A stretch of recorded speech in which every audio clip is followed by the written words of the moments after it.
We got to talk about Isack Hadjar after the Dutch Grand Prix. This guy has been on one hell of a redemption arc, and he has got his first podium in the sport. You know, when I did my predictions before this season started, I thought the likes of Racing Bulls getting a podium would really be nothing short of a miracle, but a miracle has happened, and it's fully deserved. You could, of course, argue that he got a bit lucky with Lando Norris retiring from the race late on, and that promoted him up to P3, but at the end of the day, Hadjar qualified in 4th place. This guy wasn't overtaking loads of drivers who retired. That was the only one that was kind of given to him, really. You know, he just held his position. He held off the likes of George Russell and Charles Leclerc and drivers like that who were in much faster cars. In fact, at stages, he was catching Max Verstappen ahead of him, albeit Verstappen on much older and much softer and worse tyres at that stage of the Grand Prix, but still catching Red Bull's 4-time world champion in a car that is, in theory, far superior to yours. You know, you are the junior team.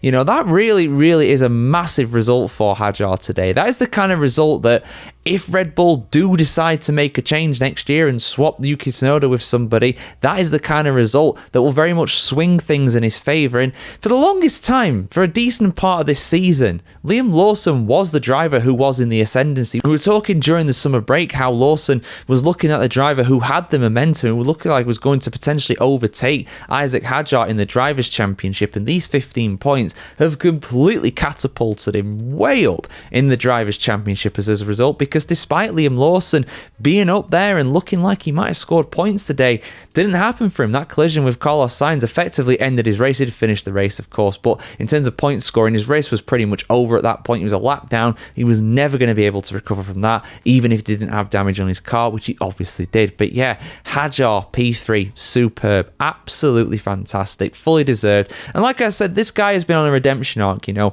he didn't start the first race in Australia. He had Dr. Helmut Marko questioning his mentality, saying he wasn't ready for Formula 1. You know, he shouldn't be so emotional. Why are you being so emotional? Isack, what are you doing? You know, and some people were very much getting on the bandwagon, but this guy has recovered from that. You know, he had a good run of races not too long after that, getting his first points of the season, the first points in his Formula 1 career, of course, in Japan. He also picked up points in Saudi Arabia, Imola, Monaco. He got P6. That's his best finish to date before today, and the Spanish Grand Prix as well. But, you know, after that, things kind of seemed to go off the boil, and, you know, not really scored many points at all after that until today, of course. And Liam Lawson was gradually clawing back that advantage that Hadjar had built up in the championship.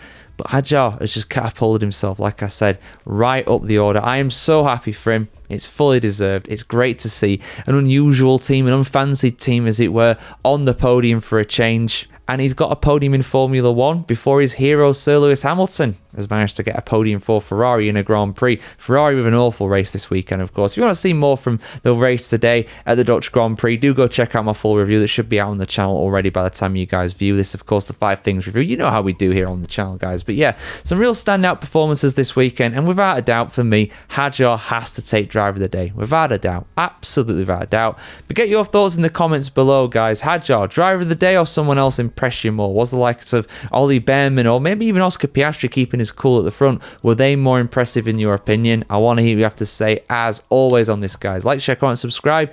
Have a great day. See you very soon.